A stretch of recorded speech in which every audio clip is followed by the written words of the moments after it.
There's a new push to get American troops the recognition they deserve after Major Nidal Hasan killed 13 and injured more than 3 dozen others at Fort Hood. Sean Manning is one of the wounded. He was shot 6 times. He's got 2 bullets still in him. And his wife is here next on why she thinks these victims are not getting all they should from our elected officials in Washington because they continue to classify this as not terrorism, but workplace violence. Well, there is a new effort underway to give some recognition and get some benefits for the American troops killed and wounded in the deadly shooting at Fort Hood. The accused gunman is Major Nidal Hasan, and he is now awaiting trial. He's charged with opening fire at the Fort Hood Army base back in 2009, killing 13 people and wounding more than 3 dozen others, all while screaming, "God is great," in Arabic. This is one of the lasting images from the tragedy. The victims' coffins covered in flags en route to Arlington National Cemetery. One of the wounded was Staff Sergeant Sean Manning, who was shot 6 times. He barely survived this attack. He has 2 bullets still left inside of him. Neither he nor any of those wounded or killed have been given combat status for the event, and that means that they are not eligible for military honors like the Purple Heart and other related honors, despite their actions and sacrifice that horrific day. Instead, the Obama administration insists on labeling this as domestic workplace violence. Sergeant Manning's wife is fighting to change that.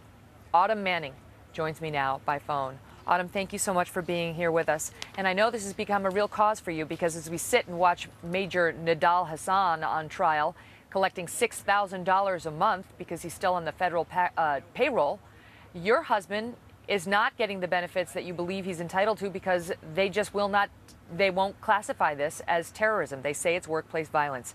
Your thoughts?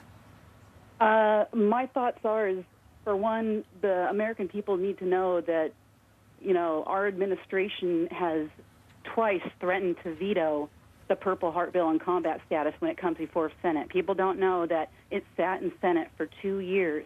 And for this administration to always try to control the narrative and cover the facts is shameful to these families. A lot of soldiers sacrificed things that he did that day, and it's very shameful.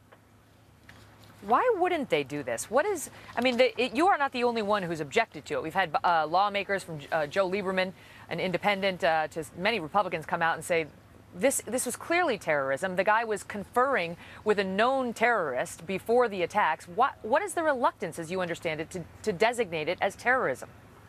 I don't think this administration wants to use the T word, which is terrorism. I just think that that's going to make them look any worse than they already do right now.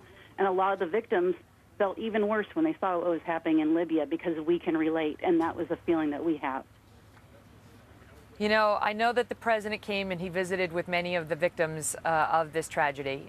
You and your husband, or your husband at least, was not one of the ones who received a visit. Did President Obama ever reach out to him in any other way, Autumn? Did he call Sean? Did he reach out to him in another way? No, he did not. Matter of fact, a lot of soldiers that day had received presidential coins because they were at a different hospital. My husband was airlifted about 60 miles away at a different one. So his sister had sent a letter to the White House asking if we could receive a presidential coin, and their response was a form letter that said, "We'll look into it and get back to you." And 3 years later, I've heard nothing. Obama doesn't even want to talk about the November 5th victims at all, and it's absolutely disgraceful. Our soldiers, put their lives on the line. So, as I was preparing for this segment today, I saw some outrage online about that because somebody pointed out that the president took time to call Sandra Fluke, who had been criticized by a radio host for something she said, but he didn't, he never called your husband, a man who's been serving this country, was shot 6 times by a guy conspiring with a terrorist. Is there any way of rectifying the larger picture here, Autumn, which is to get this redesignated and get combat status recognized here? All this administration needs to do is call it terrorism, and the DOD will follow that line. I mean, he's already signed so many executive orders. What can he do just not to sign one more? I mean, he doesn't even need to sign an order for this. He just needs to acknowledge that and let these soldiers get this combat status. Combat status, especially more than anything, but those who died, I definitely think deserve the Purple Heart. Wow. Autumn Manning, thank you for being here. Thank you and your family for your service, and all the best to your husband, Sean. Thank you. Thank you. We'll be right back.